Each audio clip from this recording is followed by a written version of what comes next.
Hey guys.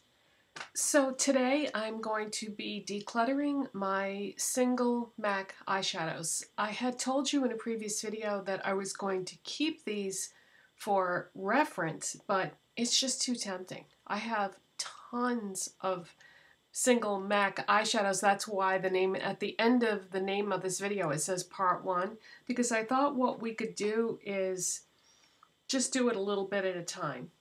10 years ago, I started collecting MAC single eyeshadows, and these are the first 21 eyeshadows that I purchased. I didn't get them all at one time. I just bought, a few at a time over the years, and this was the first 21 that I had purchased. Now, some of these are permanent, some of them were from limited edition collections, so I thought it might be fun to go through them one at a time, tell you which ones were my favorites, tell you what limited edition collection the limited edition ones came from, and so on and so forth. So that's the way I'm going to do it. I probably will do maybe one video a week until I reach the point where they're not so old that they don't have to be thrown away, because these are 10 years old, so no way should I have been using eyeshadows that were this old. I think when I was starting to get like some dermatitis, or the skin around my eyes was starting to get really irritated and some texture and stuff, I think it's from using these eyeshadows. So not going to use them anymore, definitely throwing them in the trash. And yeah, so once a week I will take, the oldest ones that are left that need to be thrown out and show them to you. So that's the order that we're doing them. These are the very oldest ones that I have. So that's where we're going to begin. Okay, so the first one I want to show you that I'm throwing away is All That Glitters.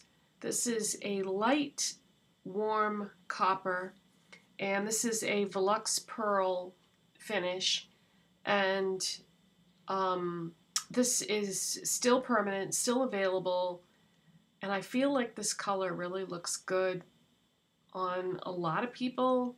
It's just an all over lid shade, and then you can put like a matte brown in the crease and you're done if you want it to be that simple. Okay, and I just grabbed a makeup wipe because I think what I'm going to do is do finger swatches of these, just so you can see what it looks like against my skin tone, just in case, you have a similar skin tone to mine.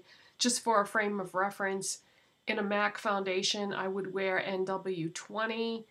I just had to switch off my foundation that I had been using because I've lost my tan from summer, so I go down a shade right around this time of year. My tan is gone. But anyways, yeah, that's All That Glitters. So it's just a light copper, really, really pretty, and still available in the permanent line. Okay, the next shade I want to show you used to be a permanent eyeshadow, but it has since been discontinued. This is Aquadisiac, and it's a luster finish, which a lot of people don't like this because it isn't the most opaque finish. It's got like a lot of shimmer and glitter in it, so you have to really work a lot of it in to get full opacity.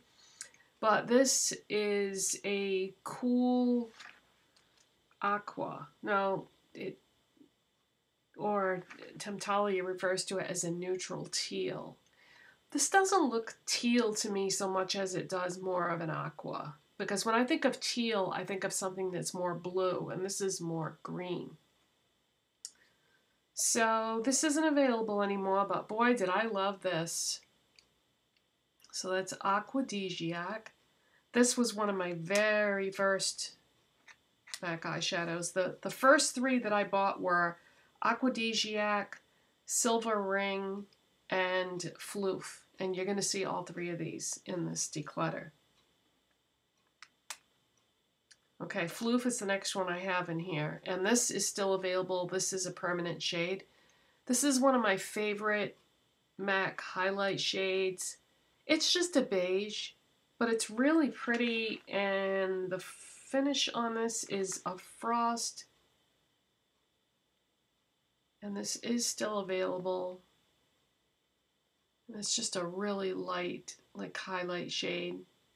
Or you could even just put this all over the lids if you wanted to, and then do something darker in the crease.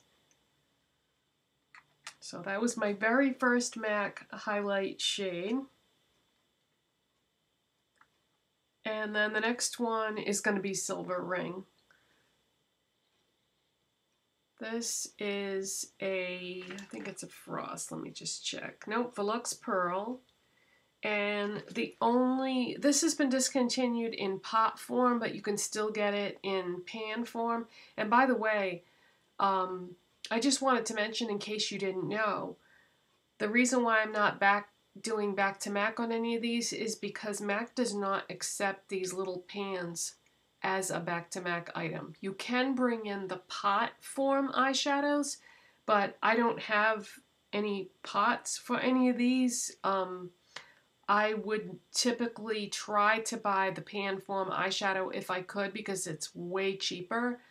Or at one point I just depotted everything I had and got rid of the pots at that time. Some MAC counters are kind of funny about that, though. They won't take the pot back if it doesn't have the pan in it, so it's just up to the individual MAC counter or store. But that's Silver Ring. Isn't that beautiful? I love silver eyeshadows. I very rarely see anybody talk about silver eyeshadows, but I love silver eyeshadows, and this is a good one. So that's in pan form only now.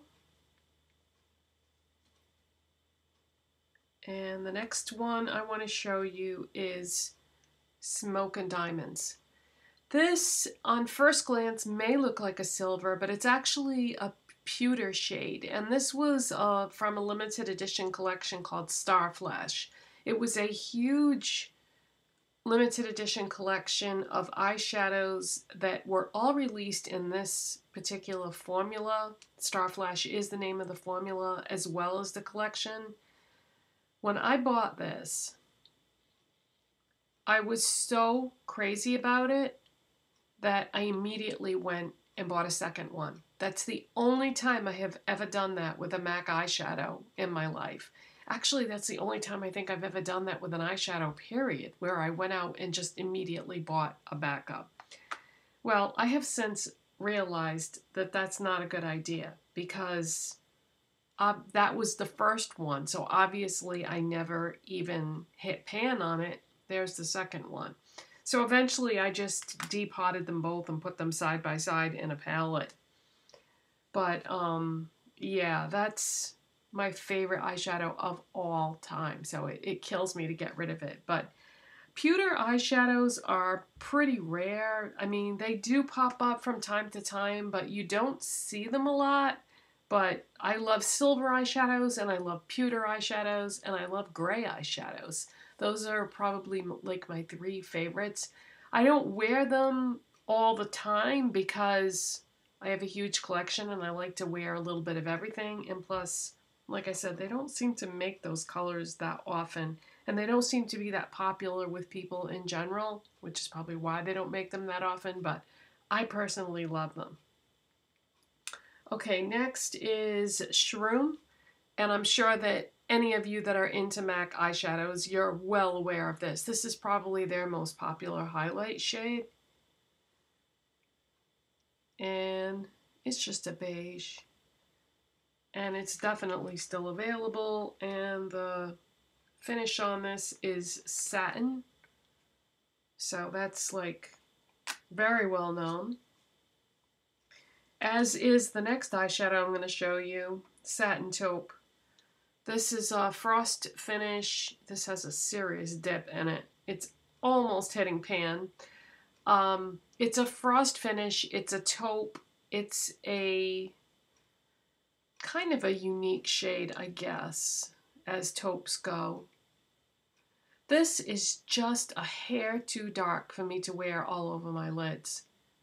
I typically would wear this in the crease or in the outer part of my lid, but it's a gorgeous, gorgeous color and totally deserves all the popularity that it's had over the years.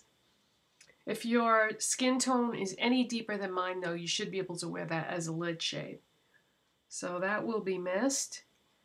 The next shade I'm going to show you is called Lovelace. And this was the name of the limited edition collection that this eyeshadow came from.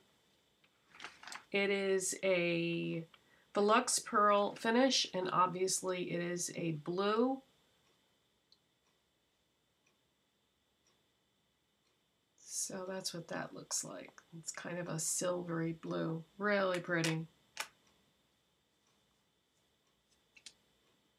And this next shadow also came from that collection. It's called Suave Intentions. And this is a lighter shade of blue. And this is also a Deluxe Pearl. So it's just a lighter shade of that other one. And I would typically wear these together. I would put the lighter one on my lids, and then I would usually put the darker one in the crease and outer part of the eye area. This next shade is called Hypnotizing. It's a frost finish, and this was also part of the Lovelace collection. It's one of those taupes that looks purple. Beautiful, beautiful shade. Oh, God, I love that. That is so pretty. That was a really great collection. I think that was the first limited edition collection that I ever bought from, like, at a regular store, because those Star Flash eyeshadows that I showed you, I bought those at a CCO, so they were from an older collection from before I started really collecting MAC. And the next shade is Pincurl, and this is the fourth shade that was in that Lovelace collection. This is a frost finish, and it's a really, really light gray frost. Not a lot of pigmentation to this shade. You can barely see it on my finger.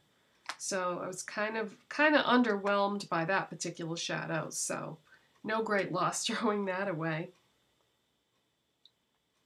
And then the next shade I'm going to show you is Bling.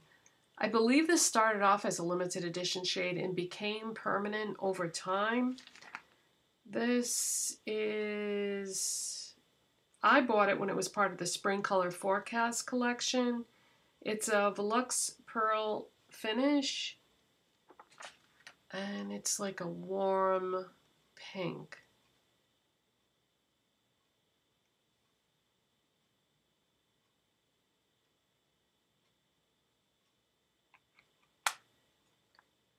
Next is Rosy Outlook. This is a really, really light pink eyeshadow. This was also from the Spring Color Forecast collection, and it's a satin finish. It's got a lot of punch to it. I mean, you can definitely see it on my finger. So this was a really, really nice light pink. Usually when you get light pinks, they don't really show up that well. This one actually has some pigmentation to it.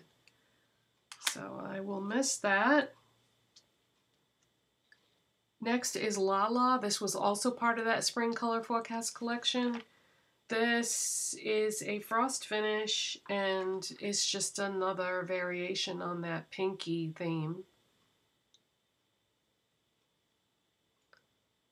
That's a pretty bright pink.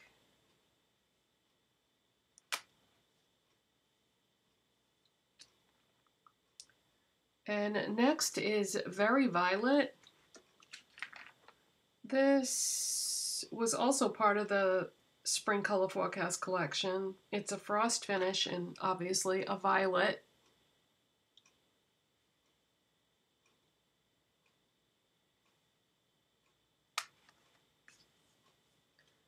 And the next one is called Nanogold.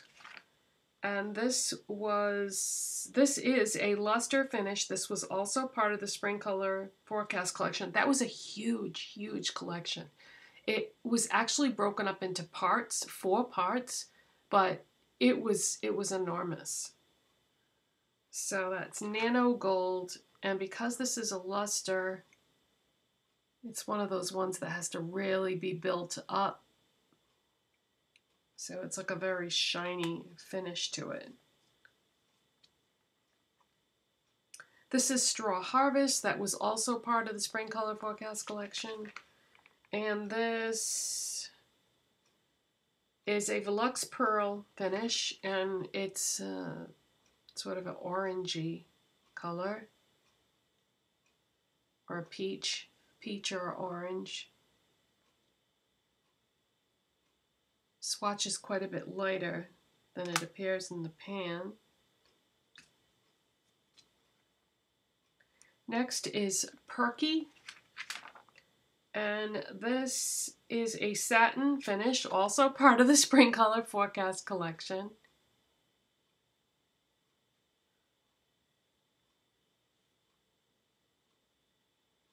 And I'd say this is like a coral.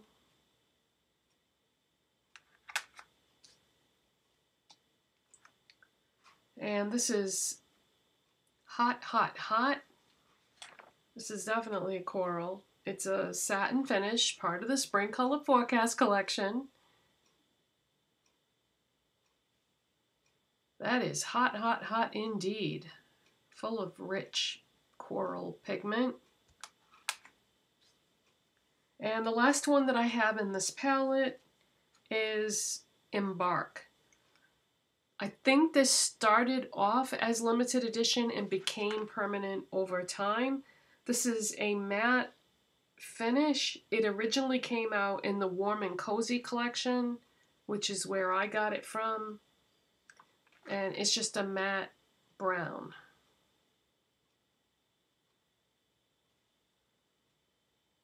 Wow, that did not swatch good at all. There we go. So yeah, you have to kind of build this one up. But that is a good shade of brown that would work with a lot of different eyeshadows if you wanted to put that in the crease. So that's still available. That's Embark. So that is part 1 of my MAC Eyeshadow Declutter series. I don't think I'm going to do these like one right after another because I don't know how many people are going to be interested in seeing this. But so maybe I'll do one like once a week. And that way if somebody's interested, they can watch, or if they're not interested, then they won't watch it. But all those are going to go in the trash, and then the next ones that I'll show you, of course, will be the second batch of oldest eyeshadows.